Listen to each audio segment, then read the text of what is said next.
Financial Focus brought to you by the best of the best in financial services, as named by the readers of the Lake City Reporter. 9 straight years and running, celebrating more than 31 years in helping North Central Florida proactive savers and investors formulate the plan, put your money to work, think differently about your money, and achieve your financial and retirement goals with that plan in place. Ladies and gentlemen, they are the team from Gulf Coast Financial Services, founder and CEO John Kuykendall here with us as always. And John, on today's program, going to be talking about one of the most utilized tools to work our way toward that ideal retirement goal, and that is the employer-sponsored retirement plan, the 401k. Yeah, Peter, 401ks are real predominant now. Ever since the 80s, they've become the means for employees to set up their retirement. What we have to realize is that while we're working, we're putting this money aside so that later in retirement, we can pay ourselves out of this money. And so it behooves us to do everything we can to put up as much as we can and certainly be prudent about the way we handle these accounts. So many times people will take the accounts and then forget about them, not manage them. And Peter, it's their money.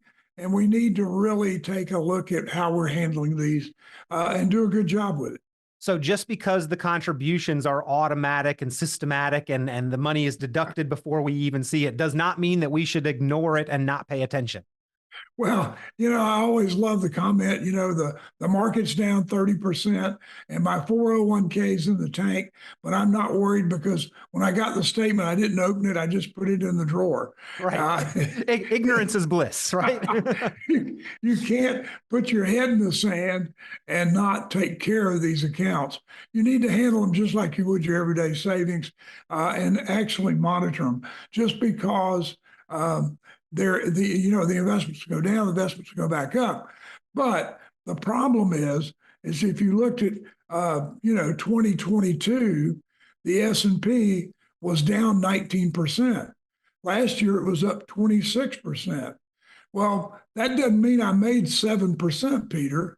I actually lost 3% of my money. If I had $1,000 in there, I'd be in the whole 3%. So the same thing holds true for your 401ks.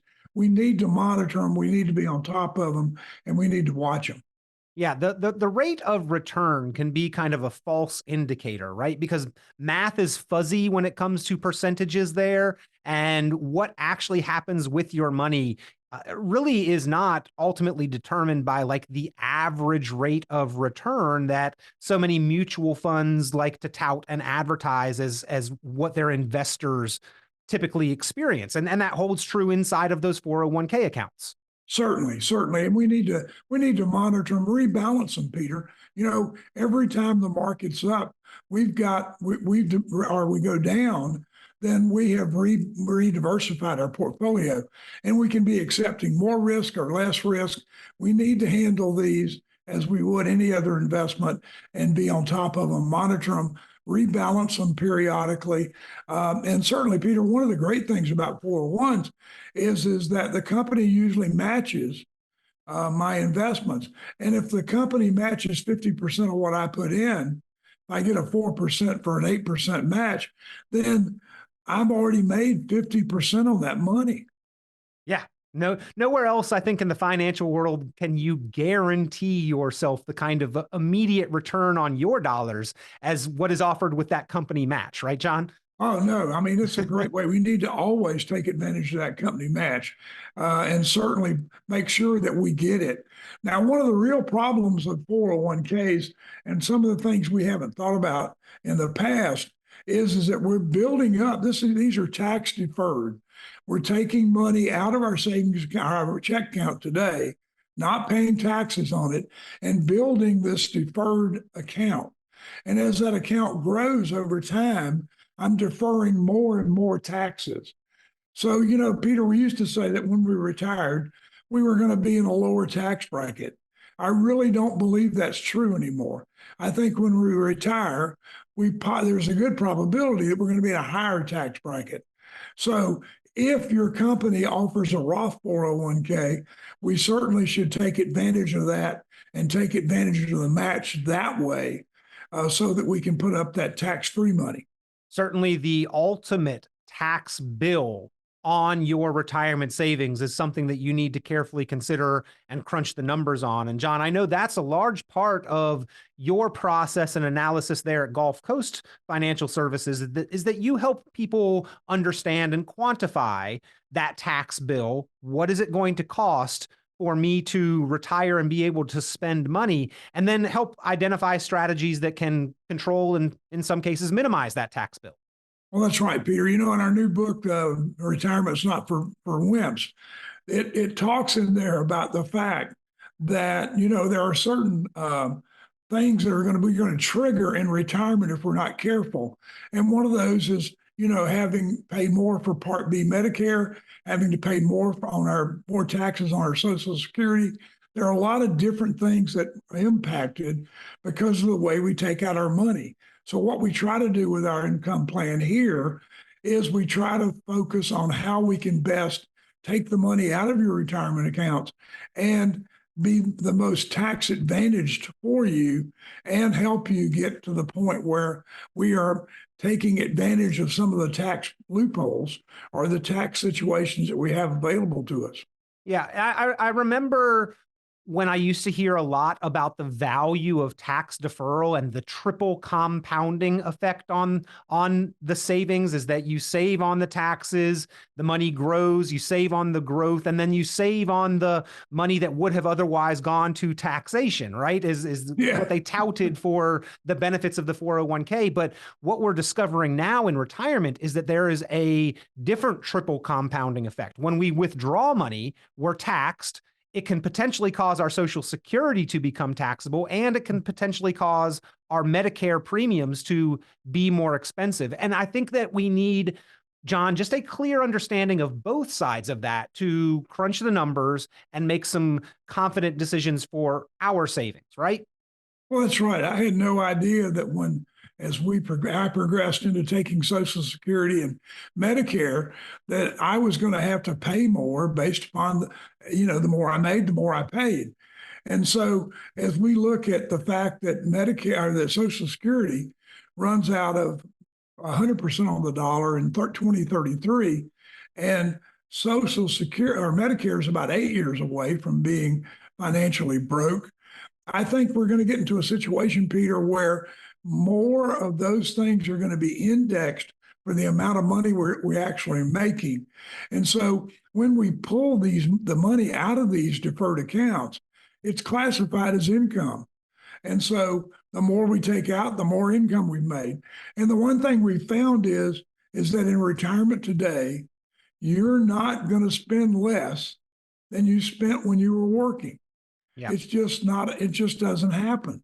Well, I've certainly heard the rumor of the whispers in Washington, so to speak, John, and certainly in some of the videos on the TikTok of how they are considering raising the retirement age at some point in time in the near future, maybe to 70 years old. That certainly is something that can change and is at the whim and the will of those in Washington, and maybe with the current state of financial disarray and disrepair, might be something that is on the table for consideration. But certainly we need to account for the possibility that the rules can change, right? That even the tax rate on those 401ks, if they go up, we might end up paying more in taxes in the future. Well, that's right. And, the one thing we don't have control of in retirement is legislative change. So we don't know exactly what the lawmaker is going to do. We know that as things continue to go up, we continue to have more debt, we continue to have more debt service, that taxes are going to have to raise. I read the other day where some guy was proposing some bill that was going to cost the taxpayer $6 trillion. And he said that it wouldn't affect taxes. We wouldn't have to raise taxes. I don't know where that $6 trillion is coming from, right, but I don't see any way they can do that without raising money, without raising more taxes. So taxes are going to go up.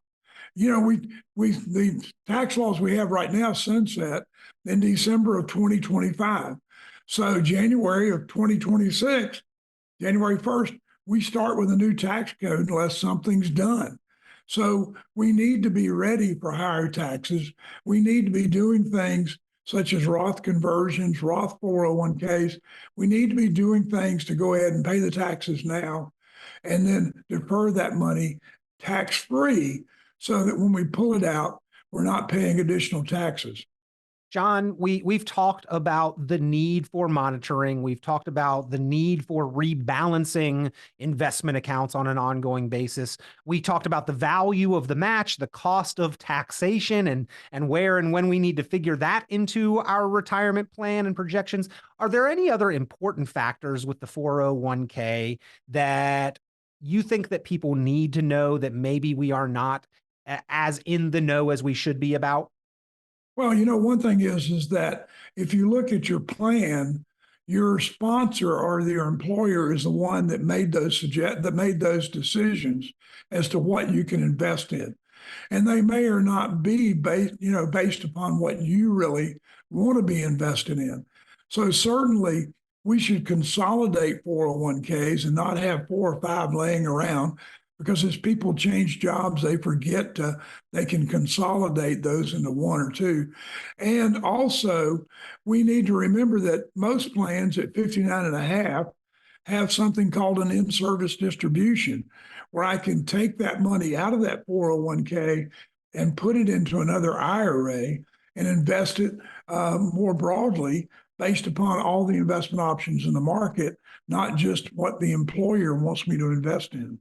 Don't leave those old accounts behind just because it was on autopilot as you were putting money in there. Don't leave orphan accounts forgotten about because they might not be doing the best thing for you. And in fact, there are some benchmarks, there are some critical milestones where you've got the ability to take more control. One, if you've got an older account you're no longer contributing to. And two, John, that age 59 and a half, that's pretty widespread at this point because the government and the companies all realize that maybe the 401k is not the best tool for retirement. It's a great tool to get us to retirement. But once we are nearing that window of transition or even in retirement, the 401k may not be the correct tool for the job. Well, it's not going to give us the diversification I think that we need in retirement. And so we need to be careful how we're allocated, what our risk numbers are, how much risk are we willing to take. And we need to be looking at the cost and remembering that we want that money convenient so that we can live on it. That retirement account is going to give us our paycheck in retirement.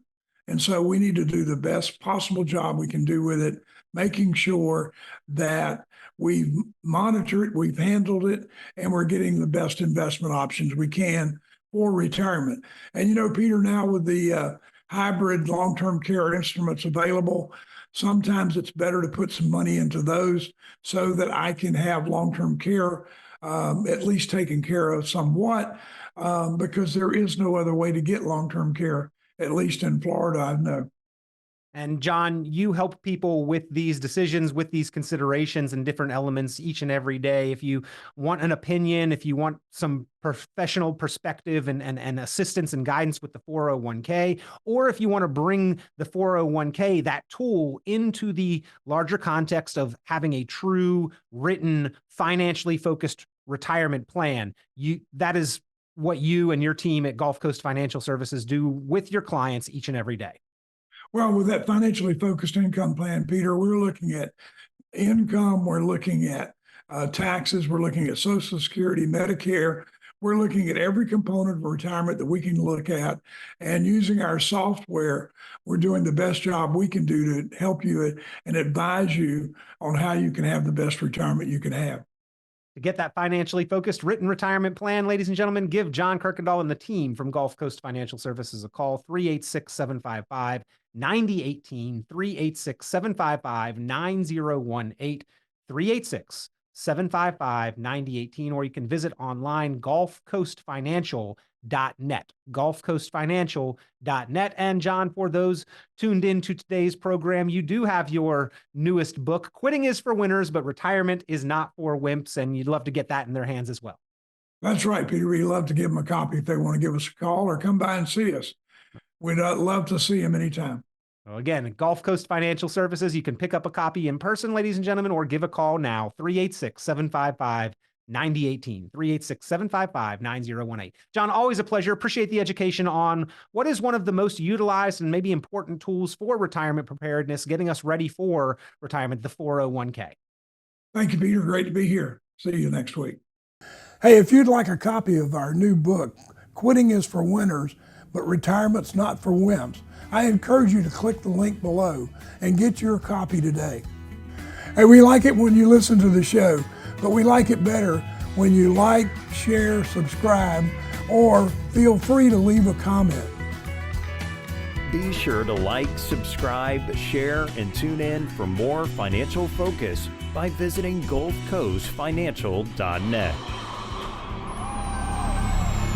The information presented on this program is provided for informational purposes only, without warranty of accuracy, completeness, or suitability for a particular purpose. This program is not intended to be and does not constitute financial, investment, legal, or tax advice. This information is general in nature and not specific enough to be construed as advice. You should not make any decision based on the information presented on this program without independent consultation with an appropriately licensed professional or competent advisor. Investment in securities or the market involves a potential risk for loss of principal. Trading, therefore, may not be suitable for all listeners. Annuity guarantees are based solely on the financial strength and claims-paying ability of the issuing company. Withdrawals of growth from annuities may be taxable as ordinary income in the year it is taken. Individuals should review contracts for specific details of the product's features and costs. Early withdrawals may subject the owner to penalties, fees, or taxes. John Kuykendall is registered with and securities are offered through Kovac Securities Inc., member FINRA SIPC, found online at www.kovacsecurities.com. Advisory services are offered through Gulf Coast Financial Services Inc., a registered investment advisor in Florida. Gulf Coast Financial Services Inc. is not affiliated with